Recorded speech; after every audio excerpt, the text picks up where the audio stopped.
approach to recruiting? You want first place, come play with me. You want second place, go somewhere else.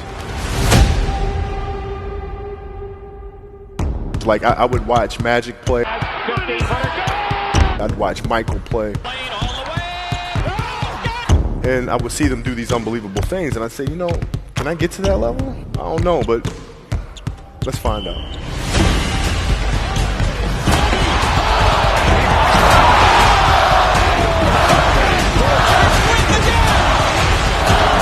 That's why he's the best player in the game. Everything was done to try to learn how to become a better basketball player. Everything. Everything. And so when you have that point of view, then literally the world becomes your library to help you to become better at your craft. So because you know what you want, the world's giving you exactly the information you need to become better at it. Because you know what you're looking for. So many guys tell stories about your work ethic. Yeah. What was really your work ethic like, and for how long did you stay disciplined? Well, I mean, every day. I mean, since 20 years. I mean, it was an everyday process and trying to figure out strengths and weaknesses. For example, jumping ability. Man, my vertical was a 40. It wasn't a 46 or a 45. My hands are big, but they're not massive. Right? So you got to figure out ways to strengthen them so your hands are strong enough to be able to palm a ball and do the things that you need to do. Quickness, I was quick, but not insanely quick. I was fast, but not ridiculously fast. Right? So I had to rely on skill a lot more. I had to rely on angles a lot more. I had to study the game a lot more. And but I enjoyed it though. So like from the time I can remember when I started watching the game, I studied the game and it just never changed. It's a good separation for me, emotionally, to be able to put myself in a place where at practice or when I'm training or during games, I switch my mind to something else. I switch my mode into something else, right? For me, it's the equivalent of Maximus Decimus Meridius in Gladiator picking up the dirt, smelling the dirt. It's go time. Right? So that was my mental switch. It was like an actor getting ready for a film. You got to put yourself in that cage. When you're in that cage, you are that character. And then when you leave there, it's something completely different. But when I'm in that cage, bro, don't touch me. Don't talk to me. Just leave me alone. How did you get mentally and emotionally so strong where it doesn't bother you? Well, you got to look at the reality of the situation. Like for me, it's not, you kind of got to get over yourself. Like, it's not about you, man. Like, okay, you feel embarrassed. You're not that important. Like, get over yourself. That's where you go. Get over yourself, right? Like you're worried about how people may perceive you and like you're walking around and it's embarrassing because you shot 5 air balls. Get over yourself, right? And then after that, it's okay, well, why did those air balls happen? Got it. High school, year before, we played 35 games, max, right? Week in between, spaced out, plenty of time to rest. In the NBA, it's back to back to back to back to back to back to back. I didn't have the legs. So you look at the shot, every shot was online. Every shot was online, but every shot was short. Right? I got to get stronger. I got to train differently. The weight training program that I'm doing, I got to tailor it for an 82-game season so that when the playoffs come around, my legs are stronger and that ball gets there. So I look at it with rationale and say, okay, well, the reason why I shot air balls is because my legs aren't there. I go, well, next year they'll be there. That was it. Done.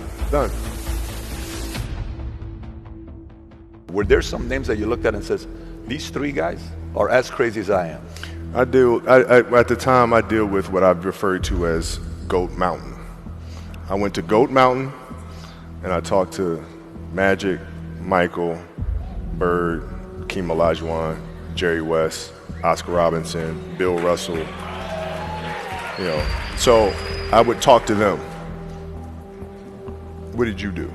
What were your experiences? Michael in particular, he's become my big brother. He's been my big brother since I first came in the league.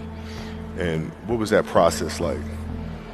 So I went to them and started understanding the ins and outs of the game and how they approach things and their level of detail and obsessiveness. And that's what I did. The players that had that passion but weren't willing to commit their entire lives to doing that, right? It's a choice. right? You have other things. You have family. You have all these other things that you have to do. The game can't really be your number one priority. And so I was just looking at that like, man, this is going to be fun. If I'm buddies with you from high school, if I'm a cousin of yours, what happened to our relationship? How did that gravitate when you went into the league and you're determined to become the greatest, or you're determined to become one of the greatest? What happens to our relationship? Well, it suffers. It does suffer. Oh, yeah. Okay. Yeah. And you understood that. You were okay with that. Well, yeah. And the people that love you, like friends and family, like they know that about you. Got it. So they let you be you. And when you reconvene, you pick back up where you left off. Mm-hmm. But make no mistake about it, everything in between is lost, right? So those long-term relationships, the commitment of time of, taking vacation. Like I see a lot of players take vacations with other players that are close friends. And they'll just take vacations just to take vacations, or just hang out just to hang out. Like I never did that. Why not though? Why didn't you do that? Well, because when I retire, I didn't want to have to say, I wish I would have done more. I don't want that. I don't want that. You got a lot of people paying their hard-earned money to come watch you perform. Perform. It's your job to be in shape. It's your job to be strong enough to perform at that level every single night. And as a competitor, I'm not ducking shit. Like, it's not, oh my God, my back hurts, I'm sore, we got to play Vince Carter and Toronto Raptors tonight. We actually had this happen. We had a game against Toronto in 2000, and Vince was tearing the league up. My back was jacked. But like the perception of that, like what? Kobe's missing the game against Toronto and Vince Carter because my back was really spasming. But people will be like, what? Oh, he's ducking Vince. Excuse me? No, I don't think so. So I would be in the layup line like, okay, there's a lot of days where you can rest and recover. Today ain't one of them. Your back can bother you any other day. That shit ain't bothering me today. Wow. He gonna have to see me today. Yeah. Amen. Yeah. If you're looking at a big investments you got to make, what is the decision-making process there? Do you call? Is there first you do your own research? You take this much time. You call an advisor. Is there a system you follow? It's pretty simple for me. It's do you understand the business? Is it a business that you can help in some form or fashion? What are the barriers of entry to that business? And then the entrepreneurs themselves, the company itself, right? Do they have a culture that you believe is sustainable? Are these leaders people that you believe in? Are they people that are obsessives? And in turn, have they created a culture of obsessiveness? So I tend to look at those 4 factors, and that's it. That's big right there, by the way. I don't know if you guys caught that right there. That's pretty massive right there.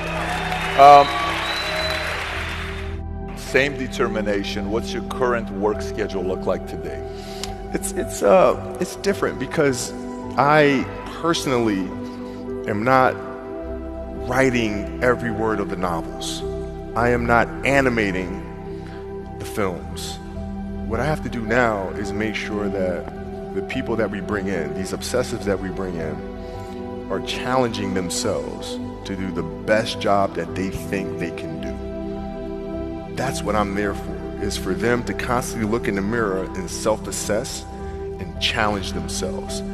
If we have a project and you're saying, okay, I can do that, that's not the project we want. The projects that say, I don't know if I can animate that.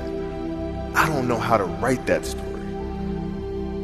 I don't know how to do that. Those are the things we want, because through that curiosity, you'll reach a level that you didn't think was possible. And so running the studio, that's what I'm doing.